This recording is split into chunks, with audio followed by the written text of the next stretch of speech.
Did you know? The sport the whole planet plays had its rules written down in a single city. Back in 1863, inside a small London pub, a dozen men sat down and set out, in plain black and white, exactly how football should be played. Modern football was born right here, and that one quiet afternoon slowly rewrote how the entire planet plays. More than 160 years later, the three lions have fought their way back into the world's Final Four. So this time, we follow the World Cup, diving all the way down from space into the oldest home of the game and England's capital, London. The camera drops low and one great river cuts the whole city clean in two, the Thames. London was never a coastal port. It hides inside a wide bend of the river, tens of kilometers from the open sea, and back then that distance was exactly the point. It meant safety. Nearly 2,000 years ago, the Romans threw the first bridge across this water, and a city slowly grew up along the banks. Today the North Bank carries the old bell towers and churches, while the South Bank rises in glass and steel, one single river holding two different centuries. Down at the water's edge, the London Eye turns slowly, scooping the entire skyline into its glass capsules.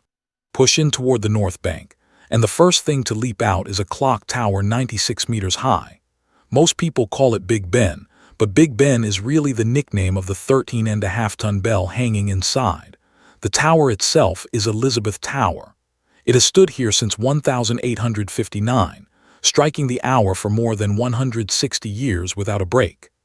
At its feet sprawls the Palace of Westminster, the Houses of Parliament, with more than 100 rooms and spires stacked up like a forest carved out of stone.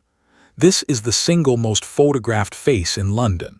Almost every film ever shot in this city gives it at least one frame.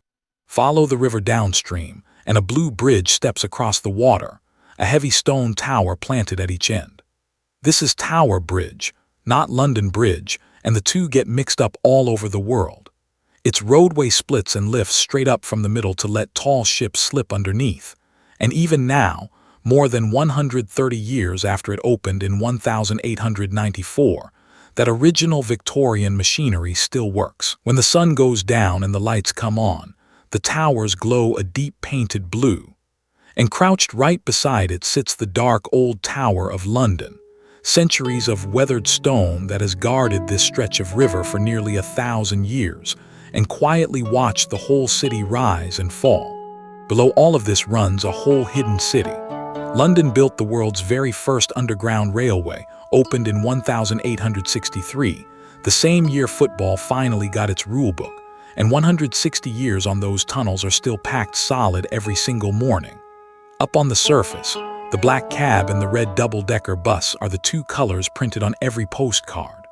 London is also one of the most football-dense cities on Earth. Arsenal, Chelsea, Tottenham, West Ham, several top-flight clubs share these very same streets, and when two of them meet, half the city argues about it for a week. On match day, the little brick pubs fill up until the front door simply won't shut. Now push northwest, out toward the edge of the city, and one shape takes over the whole sky. A huge white arch, curving overhead like a rainbow somebody hung there by hand. That is the Wembley Arch, 133 meters tall, so high that aircraft flying past at night have to light it up as a warning. Its steel leaps more than 300 meters in a single span, the longest single-span roof anywhere in the world. And there is not one column standing underneath it, so every one of the 90,000 seats has a clean, unbroken view. To English fans, that arch works like a house number. Spot it on the horizon, and you already know you are home. But this arch is actually a fairly new face. It only went up in 2007. Before it, two white towers stood guard here, the famous twin towers of old Wembley, watching over the ground since 1923. The very first match packed the terraces far beyond safety, until a single policeman on a white horse gently pushed the crowd back off the pitch, and that game has been called the White Horse Final ever since. And it was under these two towers, in 1966, that England lifted the World Cup for the first, and to this day the only, time. When the towers were finally pulled down around 2002, a lot of older fans stood and watched them fall with tears in their eyes. The new Wembley rose on the very same spot and reopened in 2007, with 90,000 seats, the largest stadium in the whole of the United Kingdom and one of the biggest in all of Europe. This is the home of the England national team, where the Three Lions play their most important matches, and its roof can close over completely so that not a single drop of rain gets in. But Wembley does not only belong to the national side. The FA Cup, the oldest cup competition on the planet, plays its final here every year. And off the pitch, this is one of the stages the world's greatest singers most want to stand on. 90,000 voices lifting the roof clean off. England is the oldest home football has, and yet it has lifted that trophy only once. So rewind all the way back to 1863. In that small London pub, representatives from a dozen clubs met 6 separate times with a single goal: to fold every local version of the game into one shared set of rules. That October, the world's first football association was born. By December, they had written 13 laws down on paper. No carrying the ball in your hands. No kicking your opponent in the shins. From that day on, 2 teams of complete strangers could finally play a full match without it ending in a brawl. That rulebook is where modern football truly begins. Once the rules existed, the game rolled straight out along Britain's ships, railways, and trade routes.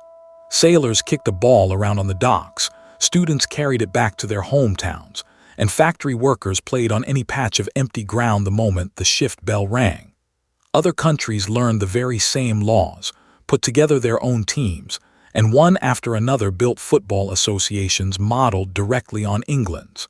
Which means that today, anywhere on the planet you find people kicking a ball, you can trace the game they are playing all the way back to 1863, and to that one small pub in the middle of London. One country wrote the rulebook, and the whole world simply learned to read it. If those written rules were England's first gift to the game, then the Premier League is its second. Its matches are beamed out to nearly 190 countries, and around 1.8 billion people follow it every single week, which makes it, without any argument at all, the most-watched sports league anywhere on the planet. The best players in the world and the most expensive managers all crowd in to be part of it. And every weekend, from Asia to Africa to the Americas, countless fans drag themselves out of bed in the dead of night just to catch a single game. A set of laws written more than a century ago has quietly grown into a global business. And then there is the song. Every major tournament, England fans roar out the very same line: "It's coming home." It comes from a 1996 song simply called Three Lions. When the Euros were held in England that year, the FA asked for an anthem. The tune was written by Ian Browdy of the Lightning Seeds, and the words by 2 comedians, David Baddiel and Frank Skinner. It swept the whole country, hit #1 on the UK charts 4 separate times, and became the fans' unofficial anthem. The idea behind football's coming home is humble enough. The rules of the modern game were written in England, so when a major tournament comes back to its birthplace, shouldn't the trophy come home too? What is striking is that the song was never really bragging. The men who wrote it were honest about it. For about 90% of the time, being a football fan just means losing and being heartbroken. So they didn't write "we're the best." They wrote about that ache, hoping all over again after every disappointment, quietly wondering whether this time it might finally, actually happen.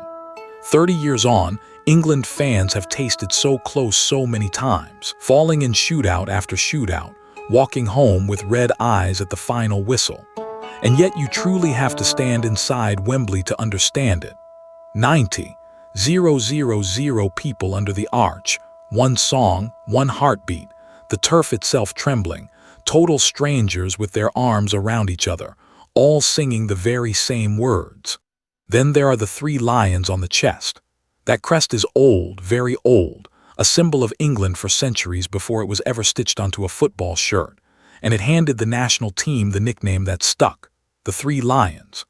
Down in the corner pubs, the door opens on match day afternoon, and the whole room fills in an instant, one pint held up for hours, the entire place leaping into the air the second a goal goes in. All season long, fans of Manchester United, Liverpool and Arsenal are at each other's throats. But the moment the three Lions play, every shirt turns the same shade of white, the club feuds get set aside, and for 90 minutes everyone is on exactly the same side.